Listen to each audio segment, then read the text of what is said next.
अस्सलाम वालेकुम दोस्तों, उम्मीद करता हूँ खैर वाफियत से होंगे और प्रॉफिट के अंदर ट्रेडिंग करेंगे। अच्छा जी, गोल्ड की फंडामेंटल अपडेट्स मैं आपको दे देता हूँ और टेक्निकल अपडेट्स भी इंशाल्लाह ताला मैं आपको देता हूँ। आपने देखा होगा लास्ट जो मैंने वीक एनालिसिस दिए थे, उस एनालिसिस के अकॉर्डिंग एक सिमेट्रिकल ट्रायंगल हमारे पास H4 के टाइम फ्रेम के अंदर था और मैंने यहाँ पे कुछ लेवल्स भी लगा के रखे थे कि अगर गोल्ड डाउन गया तो उसको ये वाला लेवल तोड़ना पड़ेगा, और अगर अप गया तो डेफिनेटली सिमेट्रिकल ट्रायंगल का ब्रेकआउट और ऊपर वाली रेजिस्टेंस, ये दो लेवल अहम होंगे। और उसके बाद हमने देखा कि ऊपर वाली रेजिस्टेंस को भी गोल्ड ने तोड़ा और सिमेट्रिकल ट्रायंगल का एक खूबसूरत किस्म का ब्रेकआउट भी किया। लाइक ये देखें, ब्रेकआउट, रीटेस्ट और बूम।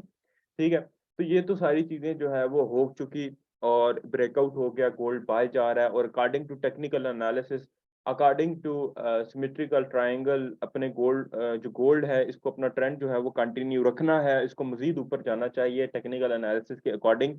अगर यहाँ पे हम अपना फार्मूला एक्स भी अप्लाई करें तो फार्मूला एक्स के अकॉर्डिंग भी गोल्ड, मेरी नज़र के अकॉर्डिंग जो मुझे समझ आती है, 2050 के लगभग जो रेंज है इस तक गोल्ड को कम से कम अभी मजीद जो है वो जाना चाहिए है।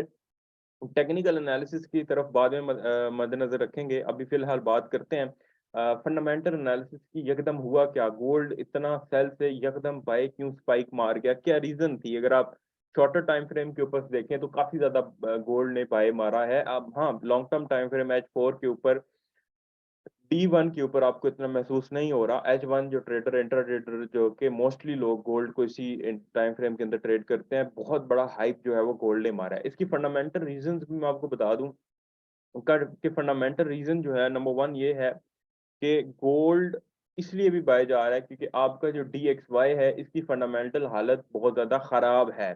जो डॉलर है वो कंटिन्यूसली जो है वो गिर रहा है, कंटिन्यूसली उसकी उसका अगर आप ग्राफ देखें तो कंटिन्यूसली गिर रहा है।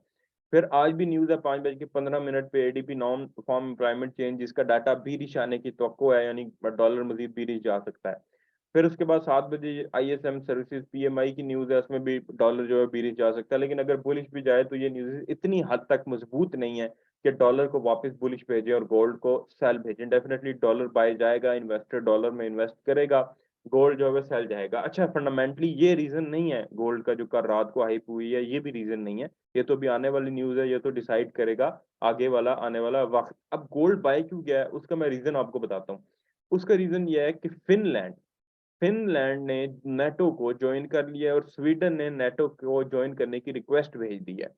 इस वजह से क्या हुआ, इस वजह से इम्पैक्ट ये पड़ा कि इन्वेस्टर्स बहुत ज्यादा डर गए। क्या हुआ, इन्वेस्टर्स बहुत ज्यादा शदीद किस्म का डर गए। अब डरे किस चीज से डरे इन्वेस्टर्स, वो आपको मैं अपडेट देता हूँ। देखो, स्वीडन और फिनलैंड आपको पता है यूरोपियन कंट्रीज हैं और नेटो का हिस्सा ये नहीं थे। इनको फाइनली फिनलैंड को नेटो के अंदर जो है वो तुर्की ने भी एक्सेप्ट कर दिया, ऐड कर दिया है।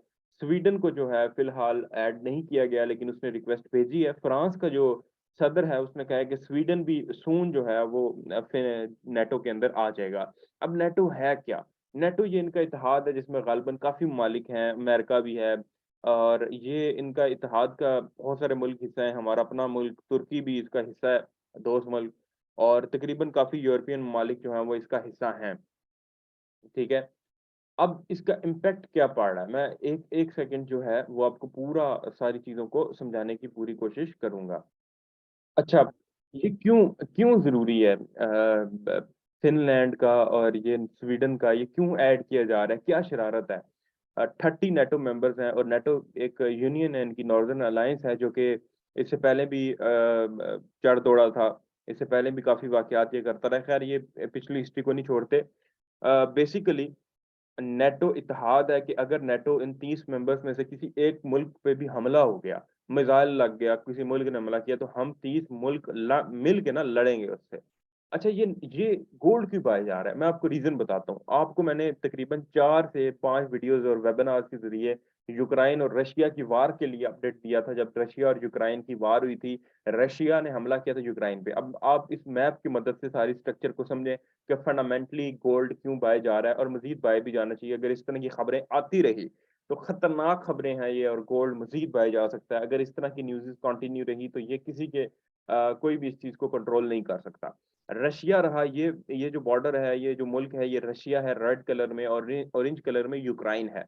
यूक्रेन जो है इसके ऊपर रशिया ने हमला किया है। फिनलैंड और स्वीडन जो है वो यूरोप के मालिक हैं लेकिन नेटो का हिस्सा नहीं थे। अभी इन्होंने रिक्वेस्ट भेज दी है, फिनलैंड की ऑलमोस्ट अप्रूव हो चुकी हैं। स्वीडन जो है वो फ्रांस कह रहा है कि वेरी सून हमारा दोस्त स्वीडन भी ऐड हो जाएगा। अब इसका नुकसान ये होगा कि रूस को घेरने की कोशिश की गई है।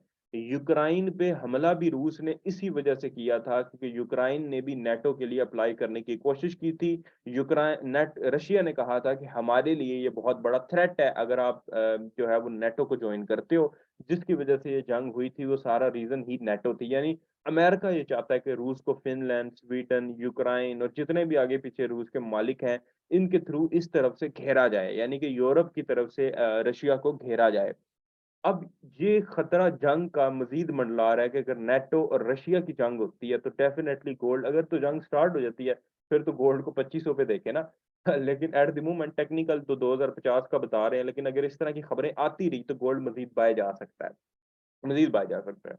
इस नक्शे की मदद से आप समझ सकते हैं कि फिनलैंड स्वीडन का क्या लिंक है। भाई बिल्कुल वो रशिया के बॉर्डर पे हैं। अगर ये नेटो में आ जाते हैं तो नेटो जो है बहुत इजीली रशिया को घेर सकता है, हमला कर सकता है। और अगर ये जंग होती है तो उसके खतरनाक जो है वो आपको चीजें देखनी होंगी क्योंकि अभी जो मुल्क पूरी दुनिया में इन्फ्लेशन है उसकी बड़ी वजह ये भी है। तेल जो महंगा हुआ था, उसके बाद गंदम की सप्लाई यूक्रेन और रशिया तकरीबन काफी हद तक शेयर्स हैं। रशिया के पास जो है वो गैस और तेल के जखायर बहुत सारे हैं, तो ये सारी इन्फ्लेशन उस वजह से भी हुई है। अब टेक्निकल एनालिसिस क्या कह रहे हैं? टेक्निकल एनालिसिस में जो ऑलरेडी हमारे पास जो पिछला पैटर्न अवेलेबल था वो तो कह रहा है कि गोल्ड को मजीद 2050 तक बाय जाने दो। मिनिमम भी इसको 2050 तक गोल्ड को बाय जाने दो। लेकिन एट द मोमेंट मेरे जो एनालिसिस है, H4D1 के ऊपर हम गोल्ड को बाय नहीं देख सकते। यहाँ पे हम H4D1 के ऊपर बाय नहीं कर सकते। हाँ, शॉर्टर टाइम फ्रेम के ऊपर हम डिफरेंट सेटअप्स को देख के थोड़ा रिस्क ले सकते हैं। और अच्छा, एक और खबर भी है वो मैं आपको बता दूं। फेड के एक मेंबर ने कहा है कि अमेरिका को, फेड को 5% तक इंटरेस्ट रेट इंक्रीज करना पड़ेगा और होल्ड करना पड़ेगा अगर उन्होंने डॉलर की जो रेट, जो गिरता हुआ ग्राफ है, इसको रोकना है, जो कंटिन्यूसली इस तरह गिर रहा है। अगर इसको रोकना है तो कम से कम इनको 5% इंटरेस्ट रेट इंक्रीज करना पड़ेगा 5% तक, और उसके बाद उसको होल्ड करना पड़ेगा। तो 5% अगर इंटरेस्ट रेट इंक्रीज होता तो डेफिनेटली जो डॉलर है उसको मसनूई तौर पे मजीद थोड़ा ऊपर किया जा सकता है। और अभी लेकिन ये इन्होंने कंफर्म नहीं किया, ये इन्होंने एक सजेशन दी है और उन्होंने बोला है कि अगर ऐसा करेंगे तो इन्फ्लेशन, महंगाई और डॉलर की कीमत जो है वो कंट्रोल होगी। मेरी नज़र में गोल्ड को अभी फिलहाल लॉन्ग टर्म टाइम फ्रेम्स के ऊपर बाय पोजीशन ही लेनी चाहिए और at the moment sell position, sellers जो थे उनको भी थोड़ा सा वेट करना चाहिए। एक टेक अभी क्योंकि जो हमारा कंटिन्यूशन पैटर्न था, खूबसूरत किस्म का ब्रेकआउट हुआ और इस ब्रेकआउट के बाद इस पैटर्न की टीपी होने दें, उसके बाद रिवर्सल कोई देख के या फंडामेंटल कोई रिवर्सल देख के सेल करेंगे। अगर एफईडी फेड भी जो है वो 5% इंटरेस्ट रेट इंक्रीज कर देता है तो शायद हम सेल की तरफ जो है वो आए, और अगर उसको कंटिन्यू रखता है तो डेफिनेटली गोल्ड गिर सकता है।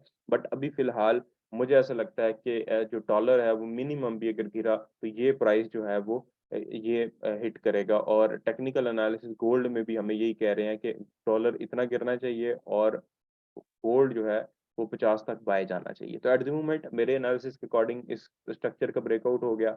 जो हमारा 2010 का लेवल था जिससे मार्केट बार बार रिट्रेस कर रही थी D1 का, उसको भी गोल्ड ने तकरीबन ब्रेक कर दिया। अब हमारे पास ऊपर जो रेजिस्टेंस लेवल है, नीयरेस्ट रेजिस्टेंस लेवल है, वो जाके टॉप पे बन रही है।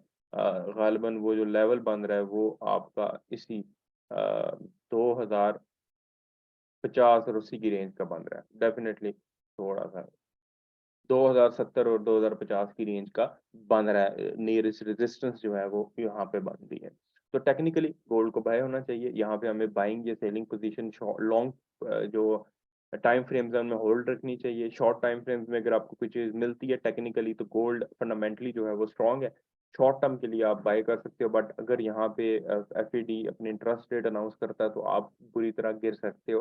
तो यहाँ पे लॉन्ग पोजीशंस लेके नहीं बैठना, गोल्ड को लॉन्ग टर्म बाय करके इस नियत से नहीं बैठना। मैं इसलिए बता रहा हूँ क्योंकि बिटकॉइन जब 65,000 पे गया था, लोग 65,000 पे खरीद के 1.5 लाख का वेट कर रहे थे कि 1.5 लाख पे जाएगा। अभी मार्केट में मुख्तलिफ खबरें भी फैलाई जाएंगी कि गोल्ड 2500 करेगा, 2300 करेगा, वो इसीलिए फैलाई जाती हैं। कर भी सकता है, जंग शुरू होती है या इस तरह को खतरा होता है बयानबाजी, क्योंकि रशिया भी करेगा, हो भी सकता है, बट इस तरह की खबरें तब फैलाई जाएंगी जब गोल्ड ने गिरना होगा। अभी नहीं आ रही खबरें इस तरह की, लेकिन जैसे ही गोल्ड ने गिरना होगा तो आपको खबरें मार्केट में फेक रूमर्स मिलना शुरू हो जाएंगे, क्योंकि उन्होंने गोल्ड को करवाना हो तो सेल, आपको करवाना हो तो बाय, तो रूमर्स फैलाना शुरू कर देते हैं। तो अभी 2100 तक का वेट करें और ऊपर से देखेंगे कि नेक्स्ट अपडेट में आपको बताऊंगा कि गोल्ड को कब हम लोगों को सेल करना चाहिए या क्या पोजीशन जो है वो लेनी चाहिए।